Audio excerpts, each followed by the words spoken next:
بسم الله الرحمن الرحيم الحمد لله رب العالمين الرحمن الرحيم مالك يوم الدين إياك نعبد وإياك نستعين اهدنا الصراط المستقيم صراط الذين أنعمت عليهم غير المغضوب عليهم ولا الضالين.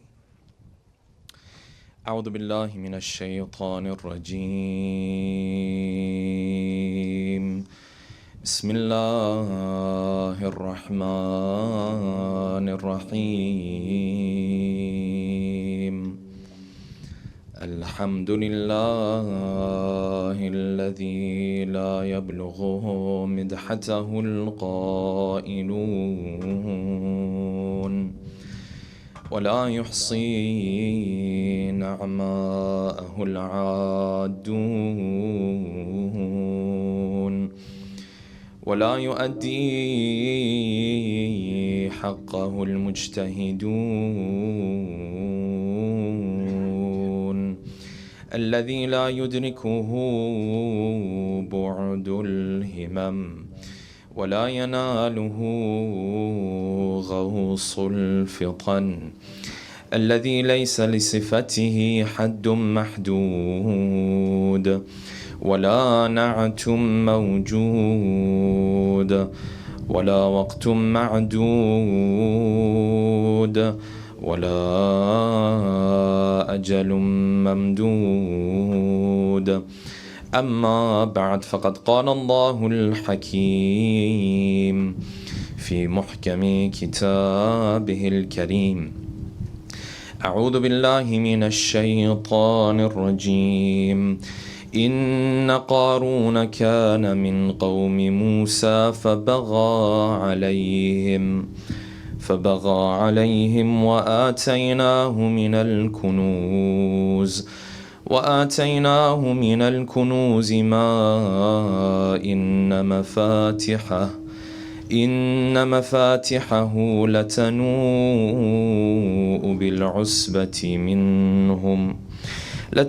بالعصبة أولي القوة إذ قال له قومه لا تفرح إن الله لا يحب الفرحين.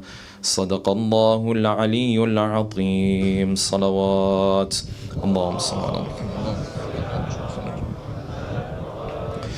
For the love of our beloved Prophet and his beloved progeny, a second loud salawat. Allahumma salli ala Muhammad wa ala Muhammad. For the hastening in the return of our beloved 12th Imam, a third final loud salawat. Allahumma salli ala Muhammad wa ala Muhammad. The topic that we'll be discussing tonight, inshallah, is titled 5 Steps to Verifying Hadith. As we'll discuss tonight, inshallah, the process of verifying a hadith, the reliability of a hadith, is far longer than 5 steps. Our attempt tonight is to take this complicated process, this sophisticated process, and put forth a simpler framework so that the average person like you and me can have a better understanding of the steps that need to be taken before I point to a hadith and say that this is in fact the words of the Ahlul Bayt. Why is this so important, and why are we taking time in the month of Muharram to bring up this topic and to discuss this topic? The reality is we do not have access or direct access to the Ahlul Bayt. And because of that, the only window that we have into their world and into their teachings and into their words is this medium and this channel and this window that we refer to as hadith. Even when it comes to the incident of Karbala, even when it comes to the incident of the 10th of Muharram and Ashura, our window and our channel into that event is none but this concept of hadith. And this is a problem and an issue that even the companions of the Imams who lived during their own times also dealt with. Many of us have this understanding that during the time of the Ahlul Bayt were easily accessible to their companions. This is the average understanding because we compare our own time to theirs. Today, if you have a question from an Imam, there's no obvious way to ask that question. You assume that when the Imams were in fact alive and during their times, they were easily accessible accessible. You could write a letter, you could ask a question and easily get an answer. And though this is correct to a certain extent, it's not as much as we would assume. The reality is, most of the Shia communities were based in cities and in places where the Imams of the Ahlul Bayt themselves were not present in those cities. If you find that so many of our Ahlul Bayt were in the city of Medina, the Shia were, one of their main bases was in the city of Kufa. That's quite a far way away from the city of Medina. You had Shia in Khurasan, you had Shia in Qum, you had Shia in different parts of the Islamic world at that point, different headquarters and different bases you had. But the majority of them were not in fact immediately around the Ahlul Bayt. This is why you find in the life of the sixth Imam, much of the narrations that are narrated from him are individuals who would go from Kufa to Medina to visit the Imam, to sit in front of the Imam, like Zurara, and gain from the narrations of the Imam. And then they would come back to the city of Kufa and they used to spread that knowledge. Zurara is very well known for this. Zurara was from Kufa. He was not from Medina. Hence, this was a problem that existed even during the time of the Ahlul Bayt themselves. But this problem is, of course, exacerbated for you and I, because now it's not a matter of traveling a couple days or a couple weeks to get to the Imam. Now, of course, that access has been cut off, at least from the ways that you and I know. Therefore, our only way of understanding the teachings of this beloved family and this holy family is this concept that we refer to as Hadith. But not every hadith is in fact the words of the Ahlul Bayt. Not everything that is attributed to the Ahlul Bayt is in fact what the Ahlul Bayt said or did. Therefore, our scholars over the past 1400 years have come up with a process to be able to filter through narrations and to pinpoint some of them that seem more reliable and to separate those that might seem less reliable. Tonight, inshallah, we want to delve into this topic. Why? Because within our communities, brothers and sisters, typically our approach to the topic of hadith is similar to the topic of Quran. Whereas this is not necessarily what the Ahlul Bayt taught us. In other words, the moment something is attributed to the fifth Imam or the sixth Imam, in the average Shi'i community, we take this as if it is revelation and is words of Allah subhanahu wa ta'ala. And there is no questioning at all as it relates to, did the Imam actually say this? Or maybe the Imam did not say this. Are there questions raised with regard to this hadith? Are there questions raised with regard to this book of hadith and compilation, and so on and so forth? This very simplistic approach is not what the Ahlul Bayt taught us. Not for us even during our time, not even for their own companions during their own time.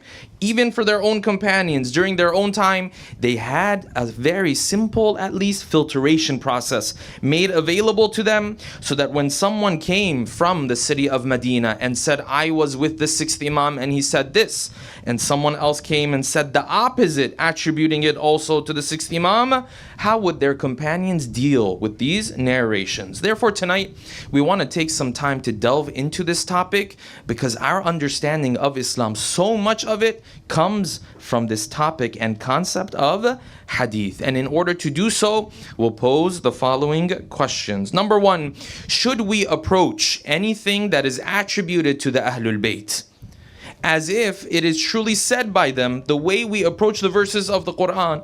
When it comes to the Quran and you read the verse, nobody has any doubts. Did Allah subhanahu wa ta'ala say this, or did Allah subhanahu wa ta'ala not say this? Should our approach be the same, or did the Ahlul Bayt teach us a little bit more of a nuanced approach in this regard? Number two, did our scholars take a different approach when it came to hadith that they wanted to utilize to prove a theological point from scratch, versus a hadith that they used only as supporting proof for a point that theologically is already proven? What was their difference of approach in this regard? Number three, is the book that normally is referred to as Tibb al-Rida, or the medicine of Imam al-Rida, or the herbalism of Imam al-Rida, and books of that sort, are these valid sources of hadith? Can I point to them and say this is definitely words that have come from the mouth of our beloved 8th Imam? Or have scholars raised objections in terms of the validity of some of these sources? Number four, what is Bihar al-Anwar, and what place does it have within the Shi'i culture? Who was the author, and how many years did it take the author to put together this beautiful, massive compilation of the words of the Ahlul Bayt? Number 5 are the books on interpreting dreams that you find. It says the book of the 6th Imam on interpreting dreams, the book of Ibn Sirin on interpreting dreams. Are these books valid sources of hadith, or have scholars raised objections with regards to them as well? Number 6, does every believer, based on the narrations, deal with the pressuring in the grave? Or are there contradicting narrations on this topic? And when you do come across contradicting narrations, how are you supposed to treat this topic? And number 7, and finally, what are 5 of the many steps that need to be utilized in order to verify the reliability of any hadith? Tonight, inshallah, we'll delve into these 7 questions with a loud salawat ala Muhammadin wa ali Muhammad. Allahumma. Let us begin from here. When we want to approach the Ahl Bayt, our only channel, our only window, our only way of accessing their teachings is this concept of hadith. Now, sometimes this concept of hadith is referring to the words from the Ahlul Bayt. Sometimes this concept of hadith is referring to historical narrations. When it comes to Muharram, 10th of Muharram, Karbala, not everything that we say about what happened on that day came from the words of the Ahlul Bayt. There might have been a companion in the army who narrates for us what happened. There might have been a troop from the evil army on the other side who's narrated certain things for us, of the things that he observed on that day. And scholars have taken all of this, compiled it, and this is what we know of the 10th of Muharram. Okay, but when it comes to hadith, brothers and sisters, our approach needs to be different from the Quran. One loud salawat, please.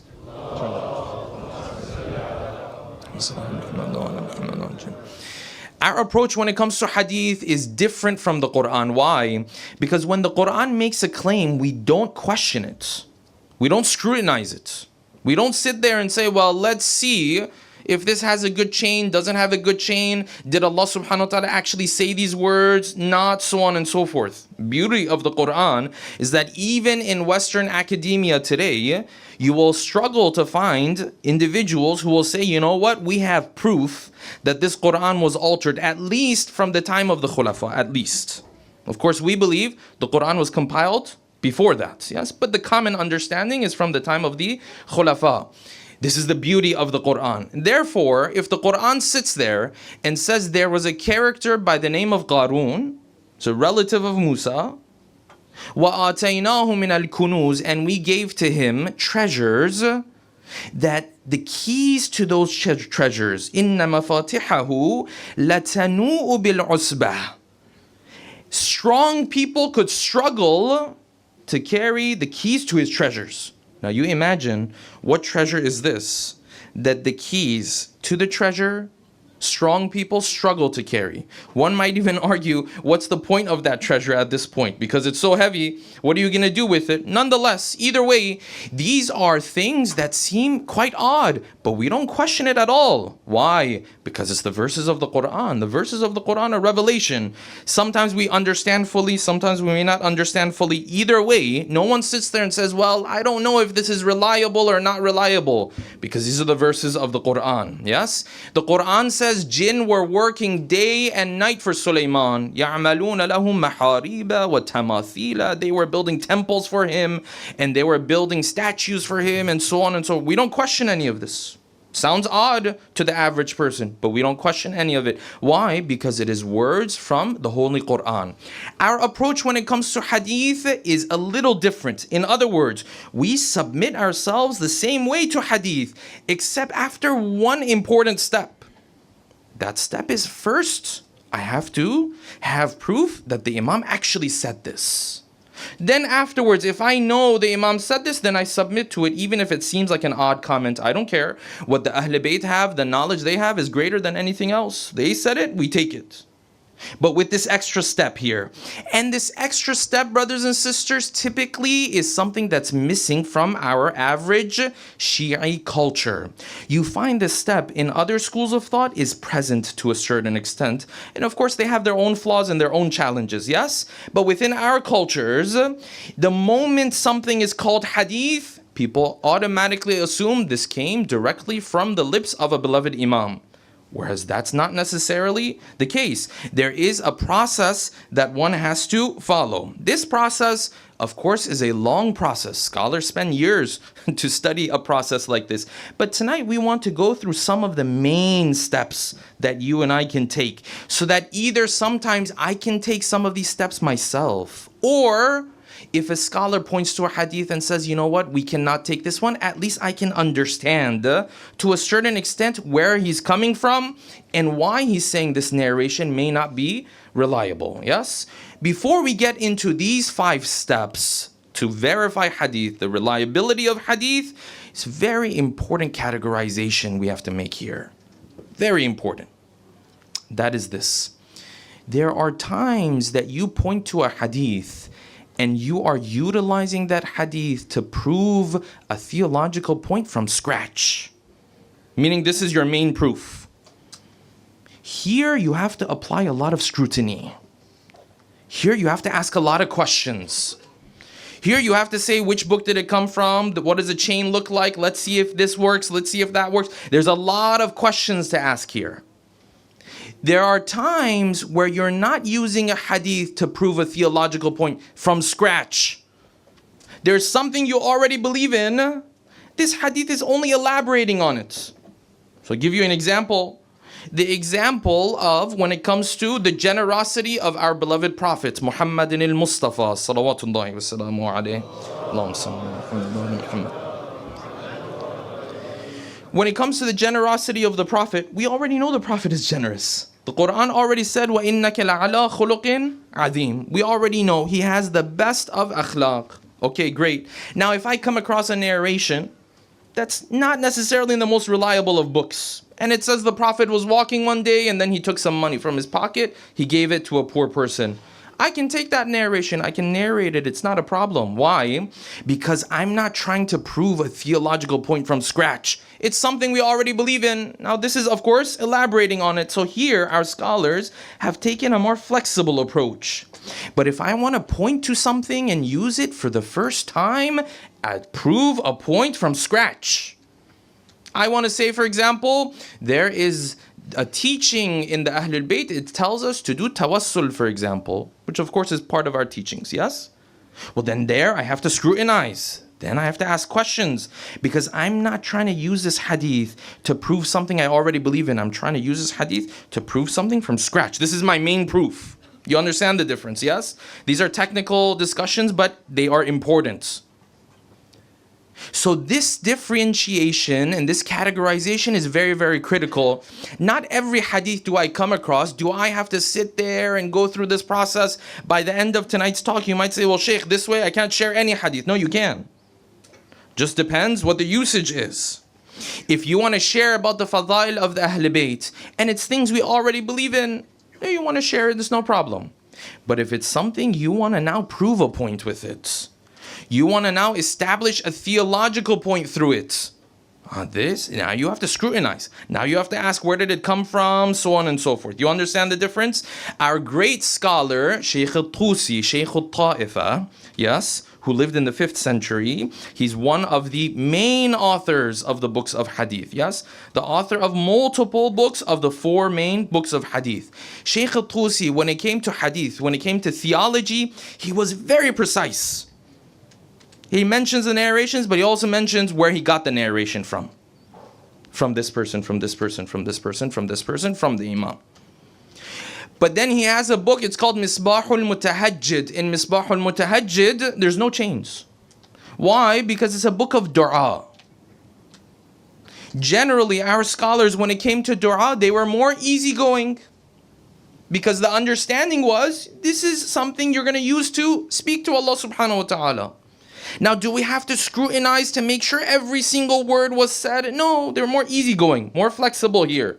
He doesn't even mention chains in Misbahul Mutahajjid. He says these are words you want to use to speak to Allah subhanahu wa ta'ala. You're not using for some theological discussion. You're communicating with Allah subhanahu wa ta'ala. The chain is there, not there. It's not the biggest deal. Many of our youth always ask this question, what's the chain of this dua? What's the chain of this dua? Yes, there can be questions raised with regards to the chains of some of our duas, but what's the purpose of this dua? The purpose of this dua is not to prove some theological points. The purpose of this dua was for you to connect with Allah subhanahu wa ta'ala. Here our scholars took a much more relaxed and easygoing approach compared to when you wanted to prove a theological point. With this understanding, if I want to use hadith to now establish something from scratch, what are the 5 steps I have to take in this regard? Aloud salawat ala Muhammad wa ali Muhammad.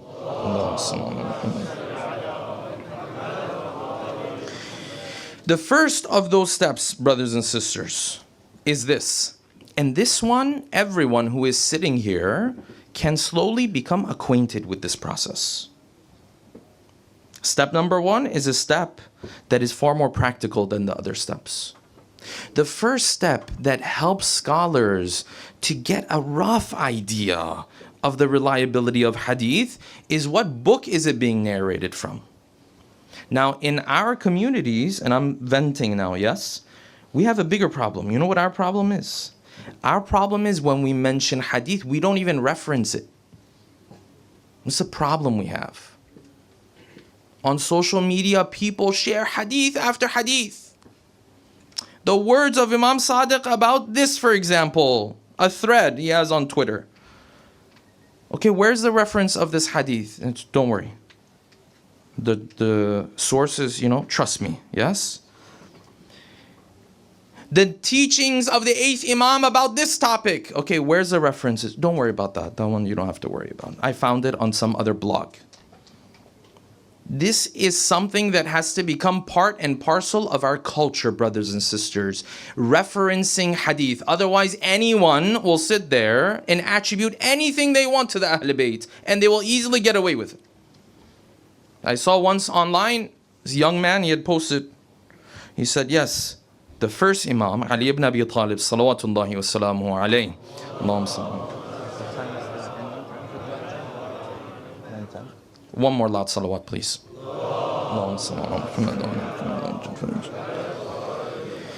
He posted, he said, yes, the first Imam said, don't go after the one who's not interested in you. As if the first Imam was talking about his breakup or something. Where's the reference? No, don't worry about the reference. This is a bigger problem we have. Before we even get to verifying hadith, we don't have this habit of referencing hadith. When we do these lectures in this ashra, every now and then I say this is from Al-Kafi, this is from Tahdhib al-Ahkam, this is from Istibsar, this is Al-Faqih, this, that. The reason why I throw in this terminology is because of this. Because this is a fundamental issue we have in our communities. Okay, now I'm referencing the hadith. The moment the hadith is referenced, the first question to ask is, what book am I referencing this hadith from? Why? Because there are books of hadith, and our scholars have done a lot of work on this. There are books of hadith, brothers and sisters. We're not even sure if the Ahl Bayt said it or wrote it. In fact, there are books attributed to individuals, and scholars are not even sure if that person had a book by that name. You say, how is that possible? It's a book of this person. I opened the book said Ayatollah Funan of 10 centuries ago. Yes, you know why? Because the printing press today doesn't allow you to do this anymore. No one can just pick up a book, put their own name on it, and have it sent out. Because the moment it's put out in large volume, what happens? There's a bunch of alarms that go off. This is not your book. Where did you get it from? Back in the day, this was not the case. Back in the day, anyone can come pick up their book, put their name on it, say this is the book of Fulan, either their own, or they can put the name of someone else who carries a lot of credibility. You know where you have this? You have this in the Bible. Yes, the letters of Paul, scholars say a lot of these may not be the letters of Paul. Someone came along and said, you know who has a lot of credibility? Paul. We'll put his name on some of these epistles, as they say. Some of these letters. This is a common problem. Of those books, brothers and sisters, that scholars say has no existence at all, it has no validity at all, is the book of interpretation of dreams of the 6th Imam. If you go for ziyarah, any bookstore you go into, there will be a book, Ta'bir al-Ru'ya, the interpretation of dreams. It'll say the 6th Imam and another companion, Ibn Sirin. Whereas scholars say Ibn Sirin never even wrote a book. So how is this possible? Wow. Someone came along. For whatever reason, sometimes they even had good intentions, yes? He put the name of Ibn Sirin because Ibn Sirin carried credibility, carried validity. The first step is, did this book even exist or not? Number one. Number two, this book that you're narrating from, is it an early source or is it a late source? These are important because you and I can even implement some of these, yes? Is it an early source or is it a late source? Let's give some context here. The Ahl Bayt, their lives came to an end. Of course, the 12th Imam still alive. May Allah subhanahu wa ta'ala hasten his return. The 12th Imam, his ghaiba, around 250 in that range. Yes, the ghaiba. 250 years. If an author comes in the 8th century, in the 9th century, he says, oh, the 6th Imam said this. Well, I have questions. You're 300, 400, 500, 600 years away from the Ahl Bayt. How are you attributing this to the 6th Imam? Sometimes he'll say, this is my chain. This is who I heard it from. Other times, he won't necessarily produce a chain.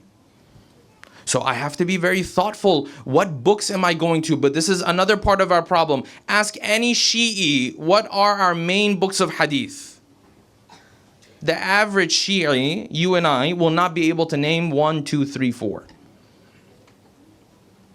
We struggle with this. Why? Because when it came to the Ahl Bayt, unfortunately, we emphasized emotion more than we emphasized the knowledge of the Ahl Bayt.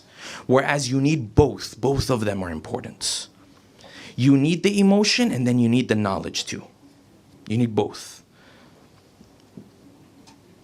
I have to see, is this an early source or is this a late source? Of those late sources is this beautiful compilation of hadith that we have from Muhammad Baqir Majlisi by the name of Bihar al-Anwar. Bihar al-Anwar is truly mesmerizing. 110 volumes. Nearly 100,000 narrations attributed to the Ahl Bayt. It took him 35 years to put this together. Dedicated his whole life to this.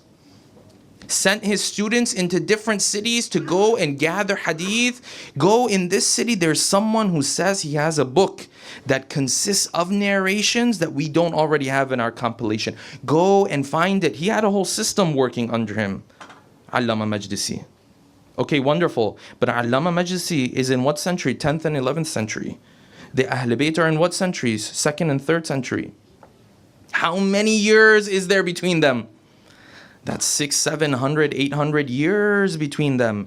When someone sits there and says, this is my proof, where are you getting from? From Bihar al-Anwar, the discussion doesn't end there. Then you say, okay, where did Bihar al-Anwar get this from? Bihar al-Anwar is not a first-hand source. This is a problem. Our Shia, especially youth, they cannot even mention the first 5 or 6 or 10 early books of hadith that we have. So anyone can come along, say, yes, this happened. Where did you get it from? From this book. That book, scholars have major objections with regards to it. It's not even an early source.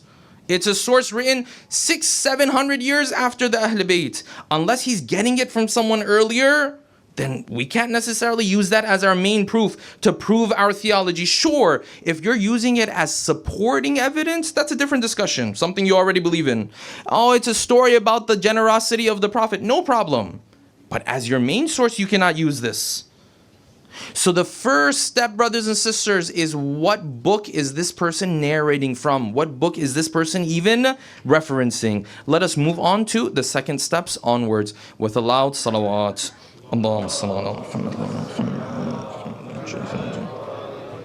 Number 2, the second is, of course, the chain of this narration. The first Imam in Al-Kafi is very beautiful. The companion comes to him.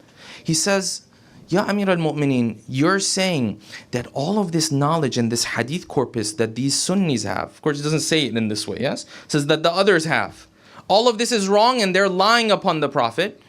But only the things that you say are the truth. He said, no, that's not exactly what I'm saying. It's more nuanced. He said, let me explain for you the 4 different types of narrators. So yes, amongst them there are those who attribute false things too. But he said there's 4 types of narrators. He said narrator number 1 is the one who was around the Prophet. He heard what the Prophet said, but later on when he was narrating it, he changed it. This is narrator number 1. This is the one we're familiar with. This is the one we come across. Okay. But then the Imam continued. He said, but then there's a second type of narrator. He wasn't a bad person, except he wasn't very precise. So the Prophet said, this is the narration. He came and narrated it with a couple extra words here or there. Change the meaning a little bit. Does it happen all the time? The wife tells the husband, 6 p.m. we have to go to this person's house. The husband shows up at 6:30. He says, where are we supposed to go? This happens all the time. He didn't understand fully what she said. She said, I told you 15 times, 6 p.m. we have to go. This happens all the time. He said the second type of narrators is what? He was not precise in the way that he was sharing the narration. Third type of narrator. He said the third type of narrator is the one. He was not a liar and he was precise. But you know what the problem was? He wasn't around the Prophet enough. So he heard one statement of the Prophet but didn't hear the other parts. So the Prophet, when he's sharing Islam, he doesn't share all of Islam in 24 hours. Goes to this battle, shares something. Goes to the next battle, shares something. The first Imam said this one, he heard one statement of the Prophet, but he didn't hear the other one. And then he said, number 4, there are those companions. They are not liars. They are precise, and their knowledge is also complete. These are these special companions that we have, the Zuraras of the world and the Aban ibn Taghlibs of the world, and so on and so forth, Jabir ibn Abdullah al-Ansari, and these other scholars that we had. Not every hadith, brothers and sisters, has that strong chain. In our hadith corpus, we have narrations indicating that the Quran is not complete, this Quran that we have. So now you and I say, oh, it's hadith, so we have... No. Then when you look in the chain, you find the majority of these narrations go back to a couple people. Of them is an individual by the name of Sayyari, who was a ghali.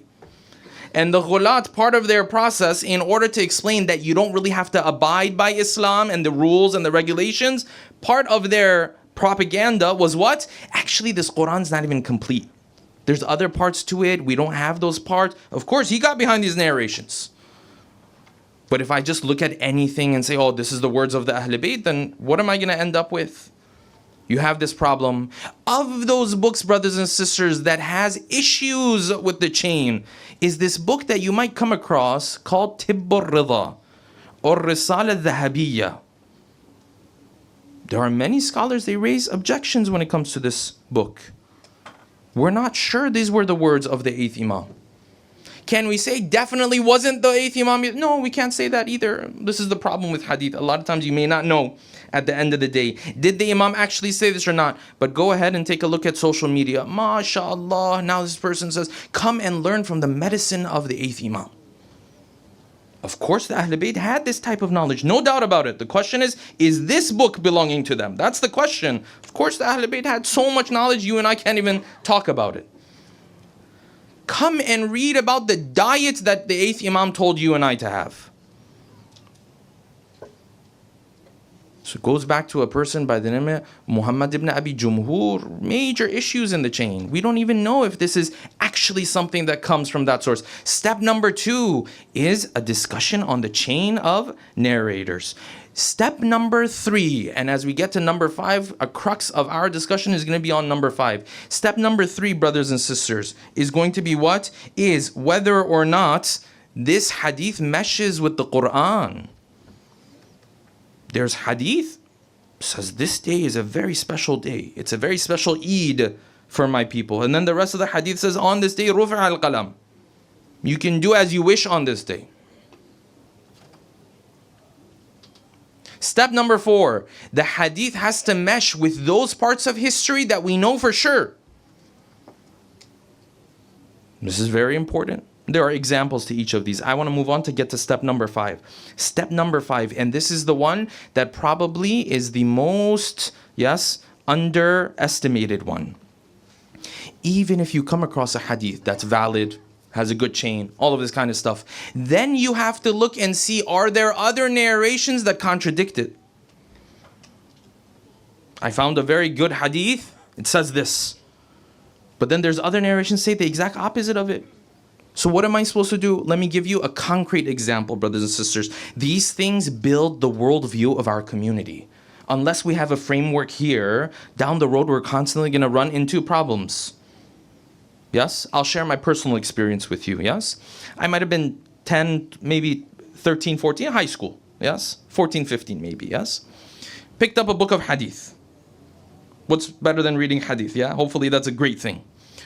Picked up a book of hadith. In the hadith, it was speaking of that story where the Prophet was putting into his grave Sa'd ibn Mu'adh, burying Sa'd ibn Mu'adh. And in that story, there's a narration that the Prophet turned to the mother of Sa'd and said, listen, your son, although he did very much for Islam, but because he had bad akhlaq in the house, he's going to go through punishment. Okay, this we understand. Then the narration continued. And he said, Ma min mu'minin, there's no believer, illa walahu dhammah. There's no believer except that when he goes in the grave will pressure him. The grave will squeeze him. Fishar qabr we call it in Farsi, yes? Okay, so imagine reading this when you're 14, 15. So even if I'm the best person, even if I abide by all the rules, at the end of the day, they're going to put you in the grave. Then when you end up there, guess what? The grave is going to squeeze you so much, everything, yes, that you ever consumed is going to come out of your body. For many years, this hadith in the back of my mind. Then you read more and then you say, oh, this narration is attributed to the Ahlul Bayt. There's narrations attributed to the Ahlul Bayt that go against this narration, contradicting narrations. Then you come across other narrations, they say, oh no, it's not for every believer. Possible for some believers, not every believer. You go to one narration, it says, oh, you're in trouble no matter what you do. You could be the best person on earth, you're in trouble. You go to the other narration, it paints a completely different picture. So you read in Al-Kafi, for example, yes, where the companion of the sixth Imam, he's hearing from the sixth Imam of what happens in those final moments when a believer is going to leave this world. He says, you know what happens to this believer? He comes in those final moments, his soul obviously is leaving his body, but before his soul leaves his body fully, who comes and sits beside him? None but the Prophet of Allah, Muhammadin al-Mustafa, salawatullahi wa salamu alayhi.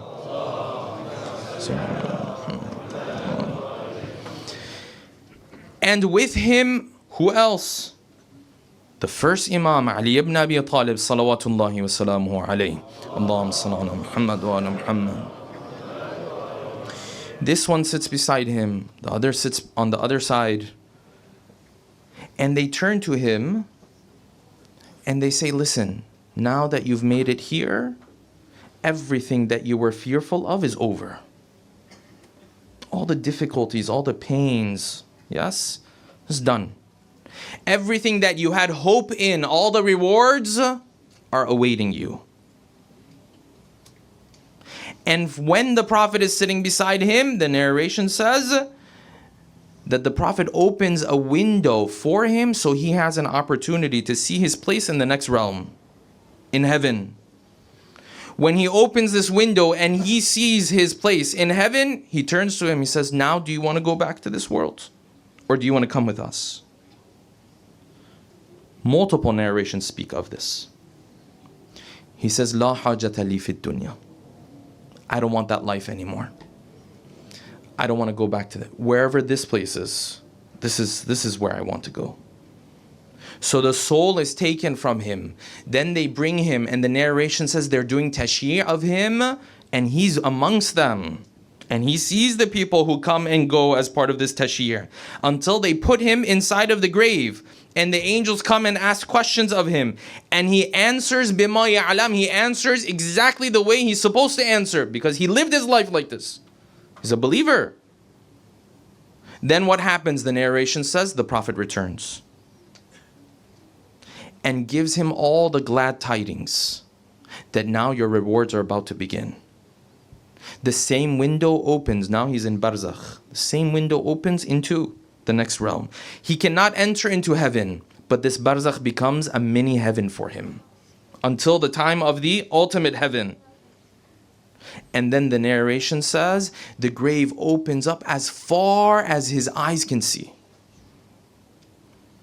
Interestingly, in the narration, the companion of the sixth Imam then turns to the sixth Imam and says, Ya Aba Abdullah, ayna dhaqtatul qabr? You missed the part. Where's that part where the grave will squeeze him? And the sixth Imam says, no, that's not for every believer. There are those, they don't worry about that. La khawfun alayhim wa lahum yahzanun. They have no fear. So it depends which narration you go to. One narration you see in front of it, it says the sixth Imam said this. Another narration says the sixth Imam also said this. So now I have to take caution in how I approach these narrations, brothers and sisters. Let me end with this note. Anytime I want to share hadith, I have to be extremely cautious. Extremely cautious. If it's something we already believe in, there's not many doubts about, go ahead, share it, it's not a problem. If it's something you want to use as proof for the first time, you have to be very thoughtful. You have to be very cautious. I can't just forward every WhatsApp message that comes. Oh yes, this is hadith, it's all fine. No, it's not all fine. Some of them the Ahl Bayt didn't say. They're only attributed to the Ahl Bayt. And let me add to this as his final point. For those who are in communities, now I know here it may not be so much of a problem, but for those who are in communities where you don't have a qualified speaker who can filter through narrations, who can look up the words of scholars about narrations and so on and so forth, don't try to go at it on your own. In our communities, of course, people have good intentions, and I understand that. They say, well, we don't have a speaker, so why doesn't this young man come and lecture? I understand that because the community has a need. There's no doubt about that, yes? But don't just go at it at your own. If you want to do that, then go and pick up the works of some scholar. And at the beginning of your lecture, say, this, what I'm explaining, is taken from the lecture of so-and-so scholar. These are not my words, these are not my opinions. Because I promise you, if you try to go at it on your own, 5 years later, you'll come back and do 180 degree on half the stuff you said. There are those, they studied in the houses and they come back 5 years and they realize the type of mistakes that they've made, let alone if I'm not even qualified. So we have this need, no doubt about it. You want to share the words of the Ahlul Bayt? Wonderful. Why don't you go ahead and take from the works of scholars who have worked years on this? Why are you trying to go out there and put together your own understanding? There are definitely big mistakes in there. Definitely big flaws in there. You don't want to do that. We want to submit, brothers and sisters, ourselves to the words of the Ahlul Bayt and to the message of the Ahlul Bayt. Yes? And there were those of the companions of the beloved third Imam who submitted themselves so much to the Ahlul Bayt. Not only did the Ahlul Bayt visit them at the time of their death, the Ahlul Bayt were awaiting them and waiting to meet them while they were alive. And of those companions was who? Was Habib ibn Mudahir. This old man who has spent his life with so many individuals of the Ahlul Bayt. The way Hussein yearns for him. The way Hussein is waiting for him to reach his caravan. Sallallahu alayka ya Aba Abdullah. Sallallahu alayka ya ibn Rasulullah. As this caravan moves closer and closer towards Karbala, you can tell Imam al-Hussein, he finds one place in this caravan to be empty. And that place in the caravan that is empty is not the place of a strong warrior. It's not the place of a young man.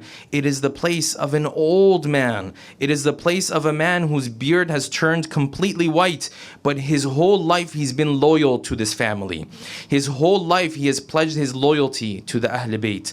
The narration says the Imam wrote his letter to Habib ibn Mudahir, who was in Kufa. He receives this letter. Imagine the emotions that Habib is going through. Because when he picks up this letter, this is not a normal letter you receive from your loved ones, yes? This is the letter that Hussein is saying, I'm going to be sacrificed. I'm going to be slaughtered. I'm going to be massacred.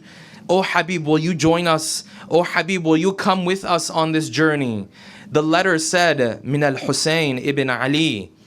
إلى حبيب ibn مظاهر الرجل الفقيه. This is the letter from Hussein, the son of Ali, to Habib ibn Mudahir, that man of intelligence, that man of understanding.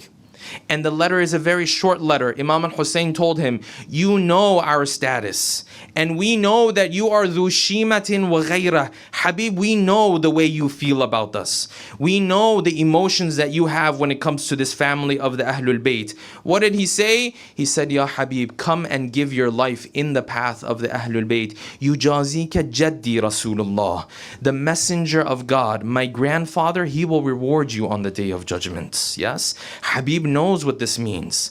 But this letter is so full of grief and sorrow because Habib is reading these words. Habib remembers those days where Hussein was on the shoulders of the Prophet, yes? And the Prophet constantly kissed the face of Hussein and the hands of Hussein and the neck of Hussein. And now Habib knows what's going to happen to this neck. And now Habib knows what's going to happen to the head of Hussein. The narration says when he picked this up, all of a sudden, the tears started to flow from the eyes of Habib ibn Mudahir. What else can he do seeing the handwriting of Hussein, the gharib mawla of his? The narration says at one point he turned to his wife. He wanted to test his wife. His wife said, where did this letter come from? He said, this is the letter of Hussein, the son of Fatima. But what help am I for Hussein? What am I going to go and do for Hussein? I'm an old man with a white beard. What benefit do I have? The argument continued between Habib and his wife. At one point, the narration says his wife turned around. He said, Habib, you're going to say no to this daughter of Rasulullah? You're going to say no to defending the son of Fatima? Is this what you're going to do? The narration says Habib headed out in the middle of the night, traveling during nighttime to make his way until he came to Karbala. And the Imam looks from far away and he sees someone joining his caravan until Habib approaches him. Imagine this moment where Imam al-Hussein, he began to embrace Habib, yes? This old man embracing this little child that the Prophet used to honor so much, that the Prophet used to stop his khutbah just to go and kiss him. Now the world has changed so much that this son of the Prophet is now in the middle of the plains of Karbala. His women and children are running out of water. Everyone has gathered around Hussein to take a stab at Hussein, to take a shot at Hussein. This is the situation that Habib comes and meets Hussein in. He comes and he praises Abu Abdullah. There must have been tears that were exchanged in these moments until the night of the 10th of Muharram came. One of the companions heard Zainab is speaking to Hussein, and Zainab said, Oh Abu Abdullah, are you so sure about these companions of yours? Are you sure they're not like the companions of our father Ali in Kufa? Are you sure they won't leave us in the middle of nowhere and let us die on our own? The companions heard this. They all gathered around the tent of Abu Abdullah and the tent of Lady Zainab, and they stood up one by one, and amongst them Habib ibn Mudahir, and they said, Zainab, if we gave our lives in your path 1,000 times, and we were killed 1,000 times, and our bodies were burnt 1,000 times, we would still stand up for you, O Zainab. Maybe Zainab walks into the tent thinking to herself, Alhamdulillah, we have these types of companions around us, until the 10th of Muharram came around, and this old man finds himself in front of thousands of troops. It doesn't matter how much Habib kills on this day. It doesn't matter how much Habib fights on this day. The ocean of the army is in front of him. He comes to the tent of Abu Abdullah to ask for permission. Imam al-Hussein gives him permission to go to the battlefield. Habib ibn Mudahir, this old man, he enters into the battlefield. Imagine this old man, he's lost his strength. He's thirsty now for multiple days. He comes into the battlefield and he begins to fight until he is struck and he falls on the ground. And some narrations say before Hussein could make his way out to be by the body of Habib, already his head was severed and was separated from his body. Imam al-Hussein is witnessing what happens, and then he turned to his companions. He said, the only reason why I can be patient with Habib ibn Mudahir like this is because Allah subhanahu wa ta'ala is watching. O Imam al-Hussein, now you speak of patience. On the 10th of Muharram, there will come a time where the masa'ib will get so great. You will no longer talk about patience anymore. You will no longer talk about sabr anymore. Yes, where did this happen? On the 10th of Muharram, when Ali al-Akbar was in the plains of Karbala, and Hussein saw his son struggling in those final moments. Hussein didn't speak about patience anymore. He just put his face on the face of Ali al-Akbar. He said, "Ala dunya ba'dak al-afa." I don't want this world after you, O Ali. This one was too much for Hussein on that day. He said, "I don't want this life if your life is not there anymore, O Ali." And the narration says he carried Ali al-Akbar back and he said, "You left this world and all of the pains of this world, وَبَقِيَ أَبُوكَ, but your old father, you left him behind with all of the sorrows of the 10th of Muharram."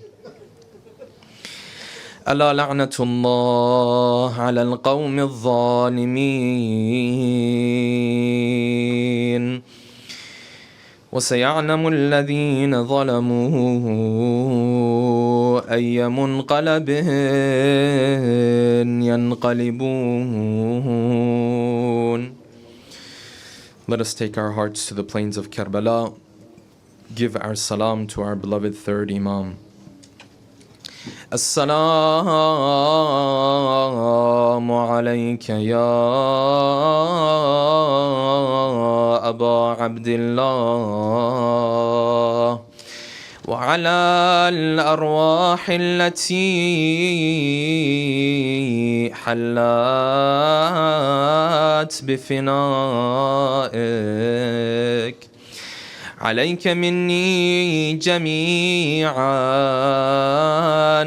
سلام الله أبدا ما بقيت وبقي الليل والنهار ولا جعله الله آخر العهد مني لزيارتكم. Everyone. السلام على الحسين وعلى علي بن الحسين وعلى أولاد الحسين وعلى أصحاب الحسين جميعا ورحمة الله وبركاته.